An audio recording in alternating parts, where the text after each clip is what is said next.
ನರೇಂದ್ರ ಮೋದಿ ಮೂರನೇ ಬಾರಿಗೆ ಪ್ರಧಾನಿಯಾಗೋದು ಕನ್ಫರ್ಮ್ ಆಗಿದೆ. 240 ಸೀಟುಗಳನ್ನು ಪಡೆದು ಬಿಜೆಪಿ ಅತಿ ದೊಡ್ಡ ಪಕ್ಷವಾಗಿ ಹೊರಹೊಮ್ಮಿದ್ರೂ ಪೂರ್ಣ ಬಹುಮತಕ್ಕಾಗಿ ಒಕ್ಕೂಟದ ಸಭೆಯನ್ನ ಕರೆದಿತ್ತು. ಪ್ರಧಾನಿ ಮೋದಿ, ಅಮಿತ್ ಶಾ, ನಡ್ಡಾ ನೇತೃತ್ವದಲ್ಲಿ ನಡೆದ ಸಭೆಯಲ್ಲಿ ಬಿಹಾರ ಸಿಎಂ ನಿತೀಶ್ ಕುಮಾರ್, ಚಂದ್ರಬಾಬು ನಾಯ್ಡು, ಪವನ್ ಕಲ್ಯಾಣ್, ಚಿರಾಗ್ ಪಾಸ್ವಾನ್, ಎಚ್ಡಿ ಕುಮಾರಸ್ವಾಮಿ, ಅಜಿತ್ ಪವಾರ್ ಸೇರಿದಂತೆ 15 ಮಿತ್ರ ಪಕ್ಷಗಳ ನಾಯಕರು ಪಾಲ್ಗೊಂಡಿದ್ರು. ಈ ವೇಳೆ ಸರ್ಕಾರ ರಚನೆ ಕುರಿತಂತೆ ಹಲವು ನಿರ್ಣಯ ಕೈಗೊಂಡರು. ಎನ್ಡಿಎ ನಾಯಕನನ್ನಾಗಿ ಪ್ರಧಾನಿ ಮೋದಿ ಅವರನ್ನ ಆಯ್ಕೆ ಮಾಡಿ ಬೆಂಬಲ ಪತ್ರಕ್ಕೆ ಸಹಿಯನ್ನ ಹಾಕಿಸಿಕೊಳ್ಳಲಾಯಿತು.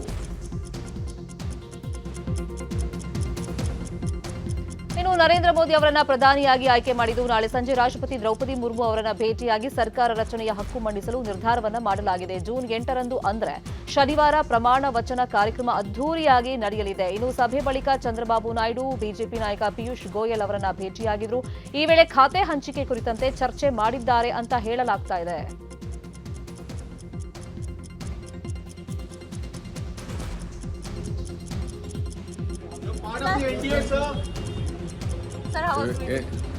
How can we contest elections if you are not a part of NDA? Three parties combined we collected. Why you got that doubt? I don't know. Sir, how was the meeting? How was the meeting, sir? Good. We elected. And sir, what about? ನಿನ್ನೆ ದೆಹಲಿಯಲ್ಲಿ ನರೇಂದ್ರ ಮೋದಿ ಅಧ್ಯಕ್ಷತೆಯಲ್ಲಿ ಕೇಂದ್ರ ಸಚಿವ ಸಂಪುಟ ಸಭೆ ನಡೆಯಿತು. ಬಳಿಕ 17ನೇ ಲೋಕಸಭೆಯನ್ನು ವಿಸರ್ಜಿಸಲಾಯಿತು. ನಂತರ ರಾಷ್ಟ್ರಪತಿ ದ್ರೌಪದಿ ಮುರ್ಮು ಅವರನ್ನ ಭೇಟಿ ಮಾಡಿದ ನರೇಂದ್ರ ಮೋದಿ ರಾಜೀನಾಮೆ ಪತ್ರವನ್ನ ಸಲ್ಲಿಸಿದರು. ಪ್ರಧಾನಮಂತ್ರಿ ಹಾಗೂ ಅವರ ಸಂಪುಟ ಸದಸ್ಯರ ರಾಜೀನಾಮೆ ಅಂಗೀಕರಿಸಿದ ರಾಷ್ಟ್ರಪತಿಗಳು ಹೊಸ ಸರ್ಕಾರ ರಚನೆಯಾಗುವವರೆಗೂ ಅಧಿಕಾರದಲ್ಲಿ ಮುಂದುವರಿಯುವಂತೆ ಸೂಚಿಸಿದರು. ಮೋದಿ, ಅಮಿತ್ ಶಾ, ನಡ್ಡಾ ನೇತೃತ್ವದಲ್ಲಿ ನಡೆದಂತ ಎನ್ಡಿಎ ಸಭೆಯಲ್ಲಿ ಬಿಜೆಪಿಯ 13 ಮಿತ್ರ ಪಕ್ಷಗಳ ನಾಯಕರು ಅಧಿಕಾರ ಹಂಚಿಕೆ ವಿಚಾರದಲ್ಲಿ ಚೌಕಾಸಿ ನಡೆಸಿದ್ದಾರೆ ಎನ್ನಲಾಗ್ತಾ ಇದೆ. ಕನಿಷ್ಠ 5 ಸಚಿವ ಸ್ಥಾನ ಕೊಡಬೇಕು, ರಾಜ್ಯ ಸರ್ಕಾರಿ ಆಸ್ತಿಗಳ ಸ್ವತ್ತುಗಳ ವರ್ಗೀಕರಣವನ್ನು ಸರಿಯಾಗಿ ಮುಗಿಸಿಕೊಡಬೇಕು, ಪೋಲಾವರಂ ಪ್ರಾಜೆಕ್ಟ್ಗೆ ಅನುದಾನವನ್ನು ಕೊಡಬೇಕು, ವಿಶೇಷ ಪ್ಯಾಕೇಜ್ ಘೋಷಣೆ ಮಾಡಬೇಕು ಅಂತ ಟಿಡಿಪಿಯ ಚಂದ್ರಬಾಬು ನಾಯ್ಡು ಪಟ್ಟು ಹಿಡಿದಿದ್ದಾರೆ ಅಂತ ಹೇಳಲಾಗ್ತಾ ಇದೆ. ಇನ್ನು ನಿತೀಶ್ ಕುಮಾರ್ ಕೂಡ ಬಿಹಾರಕ್ಕೆ 4 ಸಚಿವ ಸ್ಥಾನದ ಜೊತೆಗೆ ಸಾಮಾನ್ಯ ಕನಿಷ್ಠ ಕಾರ್ಯಕ್ರಮ ಘೋಷಣೆ ಮಾಡಬೇಕು ಅಂತ ಬೇಡಿಕೆಯನ್ನ ಇಟ್ಟಿದ್ದಾರೆ. ಸಂಪುಟದ ಪ್ರಬಲ ಖಾತೆಗಳ ಮೇಲೆ ಕಣ್ಣಿಟ್ಟಿರುವಂತಹ ನಿತೀಶ್ ರೈಲ್ವೆ ಖಾತೆ, ಕೃಷಿ ಖಾತೆ ಜೊತೆಗೆ ಗ್ರಾಮೀಣಾಭಿವೃದ್ಧಿ ಖಾತೆ ಕೊಡಿ ಅಂತ ಡಿಮ್ಯಾಂಡ್ ಅನ್ನ ಇಟ್ಟಿದ್ದಾರೆ. ಅಲ್ಲದೆ ಬಿಹಾರಕ್ಕೆ ವಿಶೇಷ ಸ್ಥಾನಮಾನ ಘೋಷಿಸಿ ಆರ್ಥಿಕ ನೆರವು ಕೊಡಬೇಕು ಅಂತ ಕೇಳಿದ್ದಾರೆ. ಇತ್ತ ಬಿಹಾರದ ಲೋಕ ಜನಶಕ್ತಿ ಪಕ್ಷದ ನಾಯಕ ಚಿರಾಗ್ ಪಾಸ್ವಾನ್ ನಿತೀಶ್ ಕುಮಾರ್ ನಿರ್ಧಾರಕ್ಕೆ ಬದ್ಧ ಅಂತ ಹೇಳಿದ್ದಾರೆ. ಜೊತೆಗೆ ಎಲ್ಜೆಪಿಗೆ 2 ಸಚಿವ ಸ್ಥಾನದ ಜೊತೆಗೆ ಬಿಹಾರಕ್ಕೆ ವಿಶೇಷ ಪ್ಯಾಕೇಜ್ ಘೋಷಿಸಿ ಅಂತ ಕೇಳಿದ್ದಾರೆ ಎನ್ನಲಾಗಿದೆ. ಇನ್ನು ಕರ್ನಾಟಕದಲ್ಲಿ ಬಿಜೆಪಿ ಭಾಗವಾಗಿರುವಂತಹ ಜೆಡಿಎಸ್ಗೆ ಆರಂಭದಲ್ಲಿ ಸಂಪುಟ ಸೇರುವಂತಹ ಚರ್ಚೆಯಾಗಿತ್ತು. ಪ್ರಚಾರದಲ್ಲೂ ಮಂತ್ರಿ ಸ್ಥಾನದ ಸುಳಿವು ಸಿಕ್ಕಿತು. ಹೀಗಾಗಿ ಕುಮಾರಸ್ವಾಮಿ ಕೇಂದ್ರ ಸಚಿವ ಸ್ಥಾನಕ್ಕೆ ಬೇಡಿಕೆ ಇಟ್ಟಿದ್ದು ಕೇಂದ್ರ ಕೃಷಿ ಸಚಿವ ಸ್ಥಾನ ಕೇಳಿದ್ದಾರೆ ಅಂತ ಹೇಳಲಾಗ್ತಾ ಇದೆ.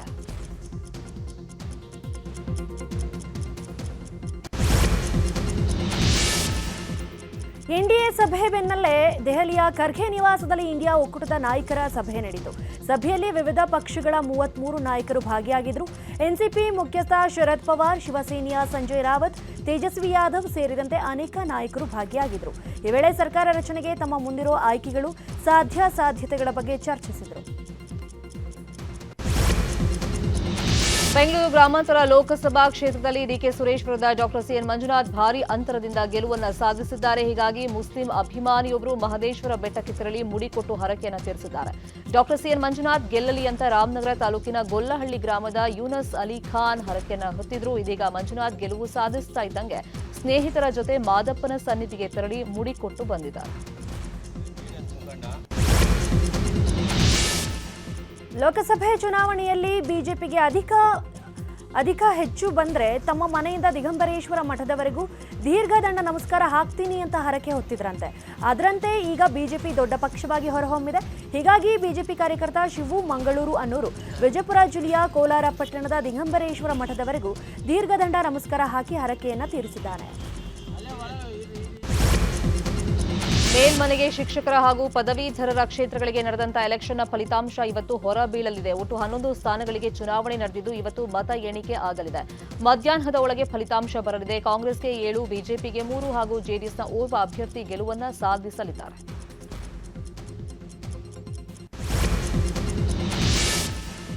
ವಾಲ್ಮೀಕಿ ನಿಗಮದಲ್ಲಿ ನಡೆದಿದೆ ಎನ್ನಲಾದ ಕೋಟ್ಯಾಂತರ ರೂಪಾಯಿ ಅವ್ಯವಹಾರ ಪ್ರಕರಣದಲ್ಲಿ ಮೊದಲ ತಲೆದಂಡವಾಗುತ್ತೆ ಅನ್ನೋ ಸುದ್ದಿ ಜೋರಾಗಿ ಹಬ್ಬಿತ್ತಿದೆ. ಸಚಿವ ನಾಗೇಂದ್ರ ಅವರನ್ನ ಕರೆಸಿಕೊಂಡು ಸಿಎಂ ಹಾಗೂ ಡಿಸಿಎಂ ಮಹತ್ವದ ಚರ್ಚೆಯನ್ನ ಮಾಡಿದ್ದಾರೆ. ನಾಗೇಂದ್ರಗೆ ಸಚಿವ ಸ್ಥಾನಕ್ಕೆ ರಾಜೀನಾಮೆ ನೀಡುವಂತೆಯೂ ಸಿಎಂ ಸೂಚಿಸಿದ್ದಾರಂತೆ. ಒಂದು ವೇಳೆ ಎಸ್ಐಟಿ ತನಿಖೆಯಲ್ಲಿ ತಪ್ಪಿತಸ್ಥ ಅಲ್ಲ ಎಂದು ಕಂಡುಬಂದರೆ ಮಾತ್ರ ಮತ್ತೆ ಸಂಪುಟಕ್ಕೆ ಸೇರಿಸಿಕೊಳ್ಳುವುದಾಗಿ ಸಿಎಂ ಭರವಸೆಯನ್ನ ನೀಡಿದ್ದಾರೆ. ಅದಲ್ಲದೆ ಸಿಎಂ ಹಾಗೂ ಸರ್ಕಾರಕ್ಕೆ ಮುಜುಗರವಾಗಬಾರದು ಅಂತ ಸ್ವಇಚ್ಛೆಯಿಂದ ರಾಜೀನಾಮೆ ಕೊಡ್ತಿದ್ದೇನೆ ಎಂದು ಮಾಧ್ಯಮಕ್ಕೆ ತಿಳಿಸುವಂತೆ ನಾಗೇಂದ್ರಗೆ ಸಿಎಂ ಸೂಚನೆಯನ್ನ ಕೊಟ್ಟಿದ್ದಾರೆ. ಹೀಗಾಗಿ ಇಂದೇ ಸಚಿವ ಸ್ಥಾನಕ್ಕೆ ನಾಗೇಂದ್ರ ರಾಜೀನಾಮೆ ನೀಡೋ ಸಾಧ್ಯತೆ ಇದೆ. ಮಹರ್ಷಿ ವಾಲ್ಮೀಕಿ ಪರಿಶಿಷ್ಟ ಪಂಗಡಗಳ ಅಭಿವೃದ್ಧಿ ನಿಗಮದಲ್ಲಿ ನಡೆದಿದೆ ಎನ್ನಲಾದ ಅವ್ಯವಹಾರ ಪ್ರಕರಣವೇ ಬಿಜೆಪಿಗೆ ಬ್ರಹ್ಮಾಸ್ತ್ರವಾಗಿದೆ. ಇದೇ ವಿಷಯವನ್ನು ಮುಂದಿಟ್ಟುಕೊಂಡು ಸರ್ಕಾರದ ಮೇಲೆ ಮುಗಿ ಬೀಳ್ತಾ ಇದೆ. ಸಚಿವ ಬಿ ನಾಗೇಂದ್ರ ರಾಜೀನಾಮೆಗೆ ಆಗ್ರಹಿಸಿ ಇವತ್ತು ಬಿಜೆಪಿ ನಾಯಕರು ರಾಜಭವನ ಚಲೋವನ್ನು ನಡೆಸಲಿದ್ದಾರೆ. ವಿಧಾನಸೌಧದಿಂದ ರಾಜಭವನದವರೆಗೂ ಕಾಲ್ನಡಿಗೆಯಲ್ಲಿ ಹೋಗಿ ನಾಗೇಂದ್ರ ಅವರನ್ನ ವಜಾಗೊಳಿಸುವಂತೆ ರಾಜ್ಯಪಾಲರಿಗೆ ಬಿಜೆಪಿ ನಾಯಕರು ದೂರನ್ನ ಕೊಡಲಿದ್ದಾರೆ.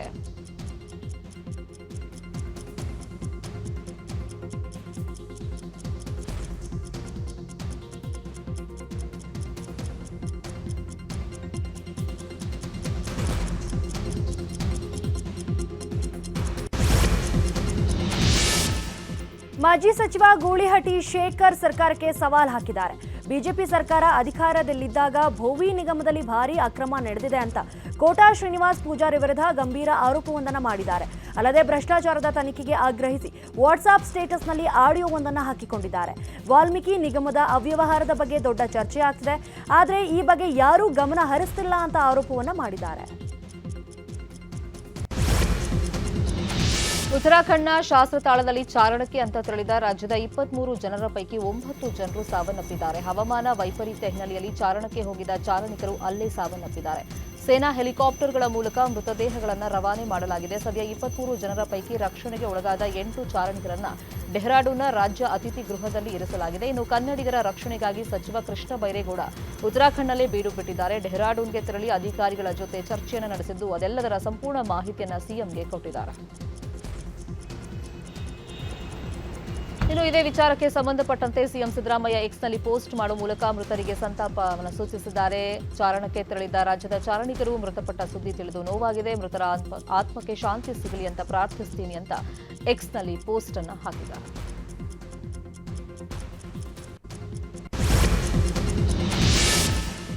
ಬಿಎಸ್ ಯಡಿಯೂರಪ್ಪ ಅತ್ಯಾಪ್ತ ಕಾಪು ಸಿದ್ದಲಿಂಗಸ್ವಾಮಿ ವಿಧಿವಶರಾಗಿದ್ದಾರೆ. ಕಳೆದ 6-7 ತಿಂಗಳಿಂದ ಅನಾರೋಗ್ಯದಿಂದ ಬಳಲುತ್ತಿದ್ದ ಕಾಪು ಸಿದ್ದಲಿಂಗಸ್ವಾಮಿ ಮೈಸೂರಿನ ಅಪೋಲೋ ಆಸ್ಪತ್ರೆಯಲ್ಲಿ ಕೊನೆಯ ಉಸಿರನ್ನ ಎಳೆದಿದ್ದಾರೆ.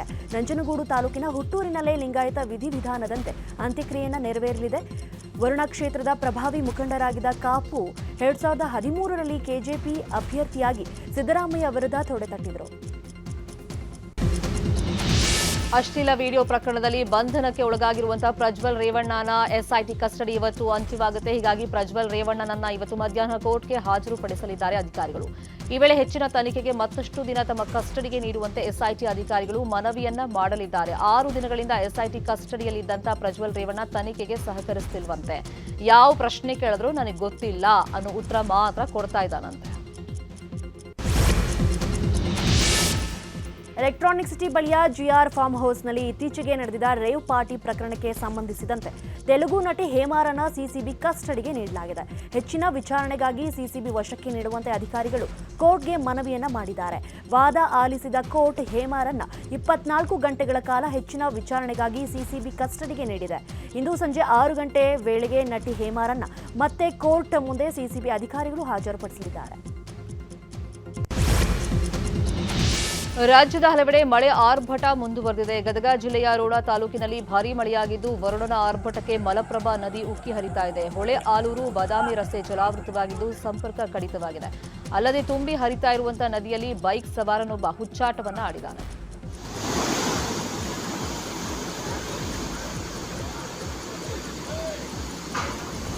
ಅತ್ತ ಬೆಳಗಾವಿ ಜಿಲ್ಲೆಯ ಹುಕ್ಕೇರಿ ಅಥಣಿ ಭಾಗದಲ್ಲೂ ಕೂಡ ಧಾರಾಕಾರವಾಗಿ ಮಳೆ ಸುರಿತಾ ಇದೆ. ಭಾರೀ ಮಳೆಯ ಪರಿಣಾಮ ಕೆರೆ ಕಟ್ಟೆಗಳು ತುಂಬಿ ಹರಿತಾ ಇವೆ.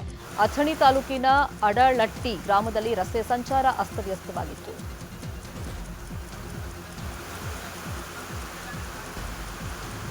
ಚಿತ್ರದುರ್ಗ ಜಿಲ್ಲೆಯ ಹಿರಿಯೂರಿನಲ್ಲಿ ಧಾರಾಕಾರವಾಗಿ ಮಳೆ ಸುರಿದಿದೆ. ನಿನ್ನೆ ಅಬ್ಬರಿಸಿದ ಮಳೆಯಿಂದಾಗಿ ಸಂತೆಯಲ್ಲಿದ್ದ ತರಕಾರಿಗಳೆಲ್ಲ ನೀರಲ್ಲಿ ಕೊಚ್ಚಿಕೊಂಡು ಹೋಗಿವೆ. ಟೊಮ್ಯಾಟೊ, ಸೊಪ್ಪುಗಳೆಲ್ಲ ನೀರಲ್ಲಿ ತೇಲಾಡಿವೆ.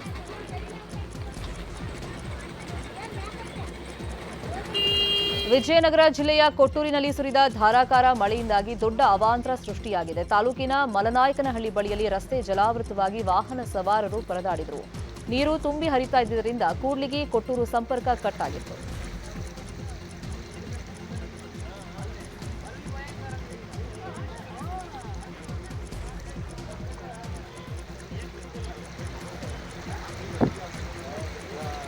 ತುಮಕೂರಿನಲ್ಲೂ ಧಾರಾಕಾರ ಮಳೆಯಾಗಿದ್ದು ನಗರದ ಅಂತರಸನಹಳ್ಳಿ ಅಂಡರ್ಪಾಸ್ ಸಂಪೂರ್ಣ ಜಲಾವೃತವಾಗಿದೆ. ರಾಷ್ಟ್ರೀಯ ಹೆದ್ದಾರಿ 4ಕ್ಕೆ ಅಡ್ಡಲಾಗಿ ನಿರ್ಮಿಸಿರುವಂತಹ ಅಂಡರ್ಪಾಸ್ನಲ್ಲಿ ನಿಂತಿರುವಂತಹ ನೀರಲ್ಲೇ ಸವಾರರು ಓಡಾಡುವಂತಾಗಿತ್ತು.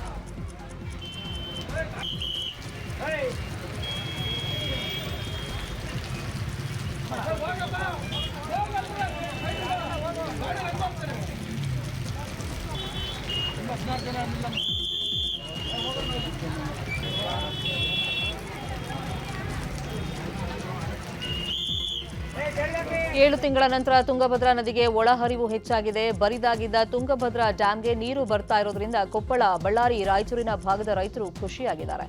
ಜಲಾಶಯಕ್ಕೆ ಈಗ ನಿತ್ಯ 495 ಕ್ಯೂಸೆಕ್ ನೀರು ಬರ್ತಾ ಇದೆ.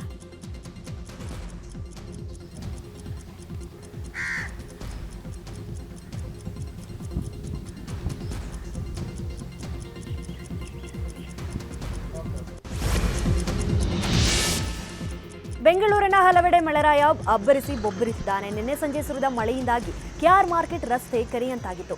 ಮಾರ್ಕೆಟ್ನಿಂದ ಟೌನ್ ಹಾಲ್ ಕಡೆ ಹೋಗುವ ರಸ್ತೆಯಲ್ಲಿ ನೀರು ಮೋರಿಗೆ ಹೋಗದೆ ದೊಡ್ಡ ಅವ್ಯವಸ್ಥೆ ಸೃಷ್ಟಿಯಾಗಿತ್ತು.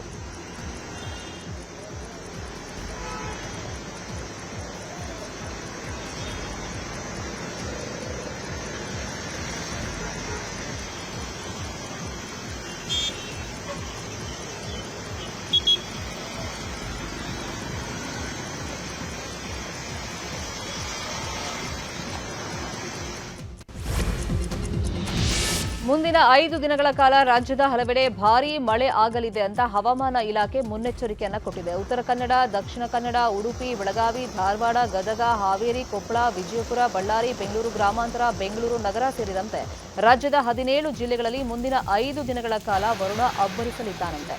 ಭಾರೀ ಮಳೆಯ ಮುನ್ಸೂಚನೆ ಹಿನ್ನೆಲೆಯಲ್ಲಿ ಯೆಲ್ಲೋ ಅಲರ್ಟ್ ಘೋಷಣೆ ಮಾಡಲಾಗಿದೆ.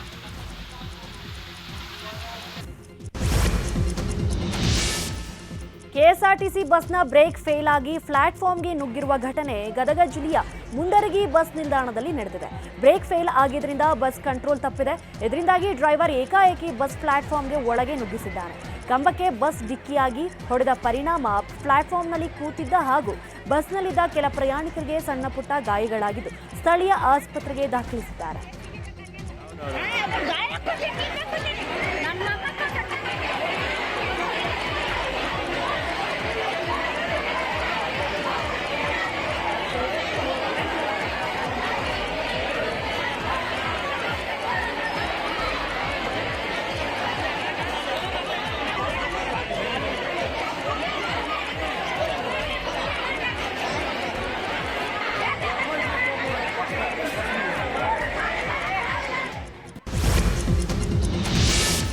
ಅಂತರ್ಜಾತಿ ವಿವಾಹದ ಪ್ರೋತ್ಸಾಹ ಧನ ಬಾಂಡ್ ನೀಡೋದಕ್ಕೆ 10,000 ಲಂಚ ಪಡಿತಾ ಇದ್ದ ಹಾವೇರಿ ತಾಲೂಕಿನ ಸಮಾಜ ಕಲ್ಯಾಣ ಇಲಾಖೆಯ ಕೇಸ್ ವರ್ಕರ್ ಲೋಕಾಯುಕ್ತ ಪೊಲೀಸರ ಬಲೆಗೆ ಬಿದ್ದಿದ್ದಾನೆ. ಅರ್ಜಿದಾರ ರುದ್ರಪ್ಪ ಶಿರಸಂಗಿ ಅವರಿಂದ 10,000 ಹಣ ಪಡೆಯುವ ವೇಳೆ ರೆಡ್ ಹ್ಯಾಂಡ್ ಆಗಿ ಸಿಕ್ಕಿಬಿದ್ದಿದ್ದು ಆರೋಪಿ ಪೀರಾಸಾಬ್ ದೇವಿ ಹೊಸೂರ ಎಂಬ ಸರ್ಕಾರಿ ನೌಕರನನ್ನು ಅಧಿಕಾರಿಗಳು ಬಂಧಿಸಿದ್ದಾರೆ.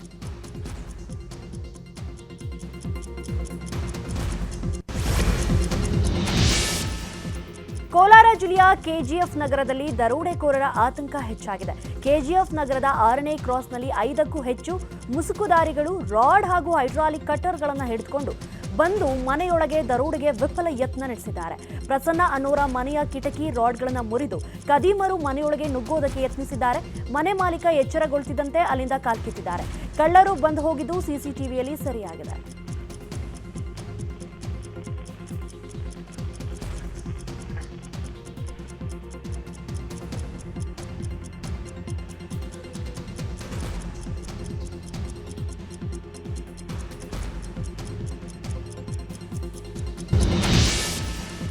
ಚಾಮರಾಜನಗರದ ಜನರಲ್ಲಿ ಆತಂಕ ಮೂಡಿಸಿದ ಕರಡಿಯನ್ನ ಕೊನೆಗೂ ಸೆರೆ ಹಿಡಿಯಲಾಗಿದೆ. ಕೆಲ ದಿನಗಳ ಹಿಂದೆ ಅಣ್ಣೂರು ಕೇರಿ ಗ್ರಾಮದಲ್ಲಿ ಕರಡಿ ಕಾಣಿಸಿಕೊಂಡು ಜನರಲ್ಲಿ ಭಯ ಹುಟ್ಟಿಸಿತ್ತು. ಇದರಿಂದ ಜನರು ಜಮೀನುಗಳಿಗೆ ತೆರಳು ಹೆದರಿ ಮನೆಯಲ್ಲೇ ಇರುವಂತಾಗಿತ್ತು. ಆದರೆ ಬಂಡೀಪುರದ ಅರಣ್ಯ ಅಧಿಕಾರಿಗಳು ಕಾರ್ಯಾಚರಣೆಯನ್ನ ನಡೆಸಿ ಕರಡಿಯನ್ನ ಸೆರೆ ಹಿಡಿದು ಮತ್ತೆ ಅರಣ್ಯಕ್ಕೆ ಬಿಟ್ಟಿದ್ದಾರೆ.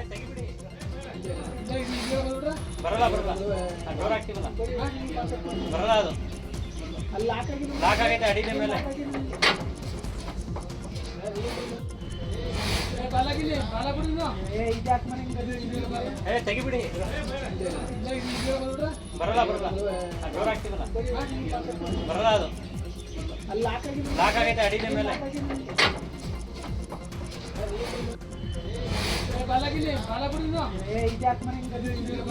ತೆಗಿಬಿಡಿ ಬರಲ್ಲ ಜೋರ್ ಆಗ್ತೀವಲ್ಲ ಬರಲ್ಲ ಅದು. ಇಂದಿನಿಂದ 2 ದಿನಗಳ ಕಾಲ ಬೆಂಗಳೂರಲ್ಲಿ ಕಾವೇರಿ ನೀರು ಪೂರೈಕೆ ವ್ಯತ್ಯಯವಾಗಲಿದೆ. ಕಾವೇರಿ 5ನೇ ಹಂತದ ಯೋಜನೆ ಅನುಷ್ಠಾನ ಸಂಬಂಧ ಇಂದು ಮತ್ತು ನಾಳೆ ಬೆಳಗ್ಗೆ 6ರಿಂದ ಸಂಜೆ 6ರವರೆಗೆ ಕಾವೇರಿ ನೀರು ಪೂರೈಕೆ ಸ್ಥಗಿತವಾಗಲಿದೆ. ಹೀಗಾಗಿ ನಗರದ ಜನ ನೀರು ಶೇಖರಿಸಿ ಇಟ್ಟುಕೊಳ್ಳುವಂತೆ ಬೆಂಗಳೂರು ಜಲಮಂಡಳಿ ಮನವಿಯನ್ನ ಮಾಡಿಕೊಂಡಿದೆ.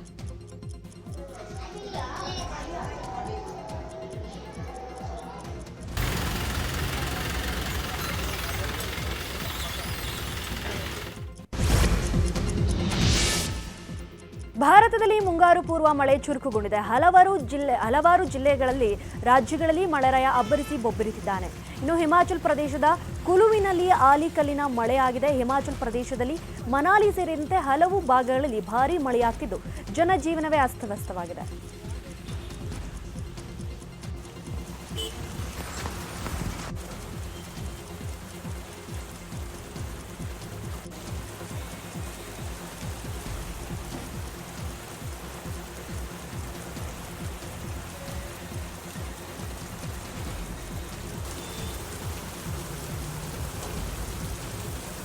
ಇನ್ನು ಪಕ್ಕದ ರಾಜ್ಯ ತಮಿಳುನಾಡಿನಲ್ಲೂ ಕೂಡ ಜೋರು ಮಳೆಯಾಗ್ತಿದ್ದು ನಗರದ ಹಲವು ಕಡೆ ವರ್ಣನ ಸಿಂಚನಕ್ಕೆ ರೈತರ ಮುಖದಲ್ಲಿ ಸಂತಸ ಮೂಡಿದೆ.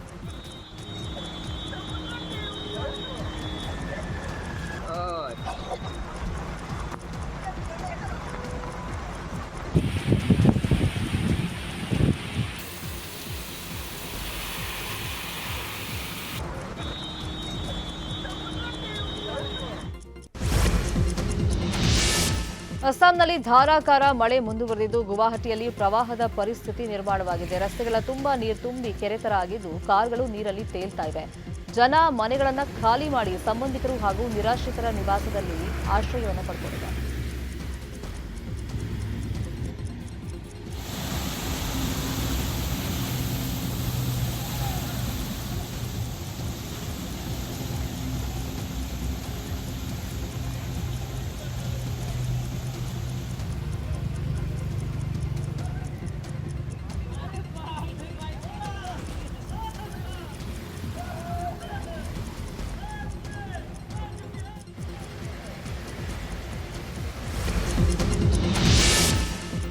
ವಿಶ್ವವಿಖ್ಯಾತ ಗುಲ್ಮಾರ್ಗ್ನ ಸ್ಕೈ ರೆಸಾರ್ಟ್ನಲ್ಲಿರುವ ಶಿವನ ದೇಗುಲಕ್ಕೆ ಬೆಂಕಿ ಬಿದ್ದು ಸಂಪೂರ್ಣ ಸುಟ್ಟು ಭಸ್ಮವಾಗಿದೆ. ಉತ್ತರ ಕಾಶ್ಮೀರದಲ್ಲಿರೋ ಮಹಾರಾಣಿ ದೇಗುಲ ಅಂತಲೇ ಈ ದೇಗುಲವನ್ನು ಕರೆಯಲಾಗ್ತಿತ್ತು. ಆದ್ರೀಗ ಬೆಂಕಿಯ ಕೆನ್ನಾಲಿಗೆಗೆ ತಗುಲಿ ಸಂಪೂರ್ಣ ಈ ದೇಗುಲಕ್ಕೆ ಮುಂಜಾನೆ 4:30 ಸುಮಾರಿಗೆ ಬೆಂಕಿ ಬಿದ್ದಿದೆ ಎನ್ನಲಾಗಿದೆ.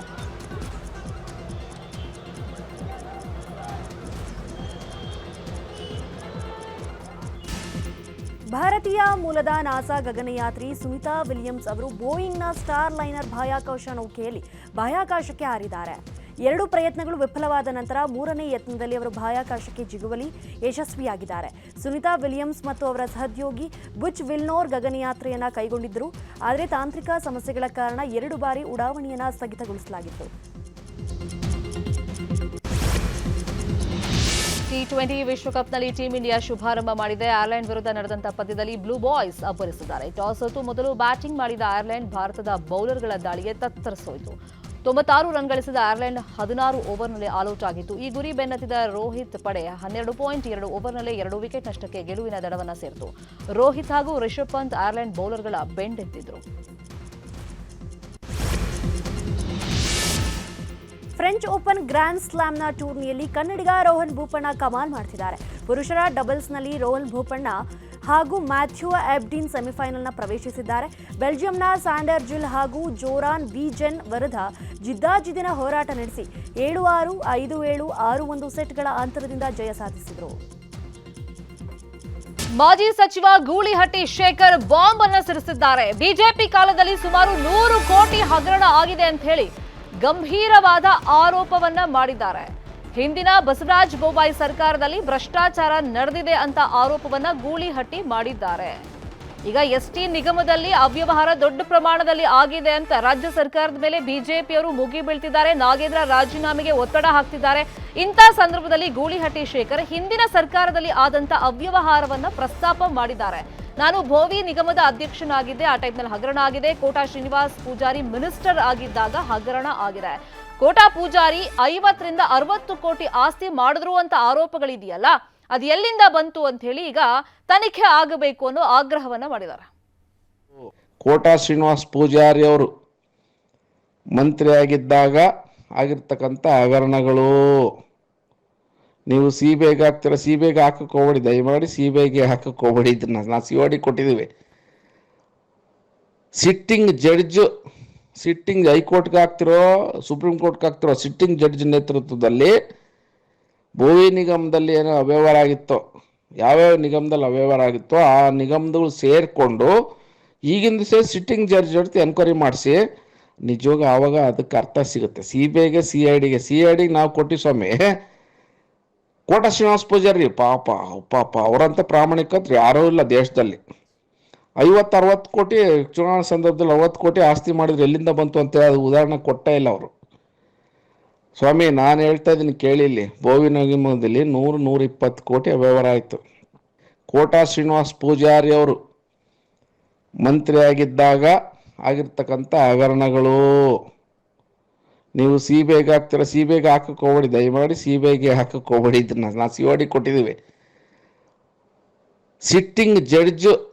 ಸಿಟ್ಟಿಂಗ್ ಹೈಕೋರ್ಟ್ಗೆ ಹಾಕ್ತಿರೋ ಸುಪ್ರೀಂ ಕೋರ್ಟ್ಗೆ ಹಾಕ್ತಿರೋ ಸಿಟ್ಟಿಂಗ್ ಜಡ್ಜ್ ನೇತೃತ್ವದಲ್ಲಿ ಭೋವಿ ನಿಗಮದಲ್ಲಿ ಏನೋ ಅವ್ಯವಹಾರ ಆಗಿತ್ತೋ, ಯಾವ್ಯಾವ ನಿಗಮದಲ್ಲಿ ಅವ್ಯವಹಾರ ಆಗಿತ್ತೋ ಆ ನಿಗಮಗಳು ಸೇರಿಕೊಂಡು ಈಗಿನ ದಿವಸ ಸಿಟ್ಟಿಂಗ್ ಜಡ್ಜ್ ಜೊತೆ ಎನ್ಕ್ವೈರಿ ಮಾಡಿಸಿ ನಿಜವಾಗ ಆವಾಗ ಅದಕ್ಕೆ ಅರ್ಥ ಸಿಗುತ್ತೆ. ಸಿಬಿಐಗೆ ಸಿ ಐ ಡಿಗೆ ನಾವು ಕೊಟ್ಟು ಸ್ವಾಮಿ.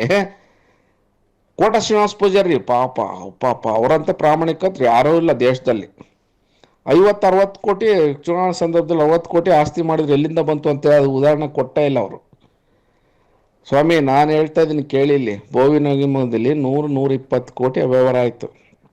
ಕೋಟಾ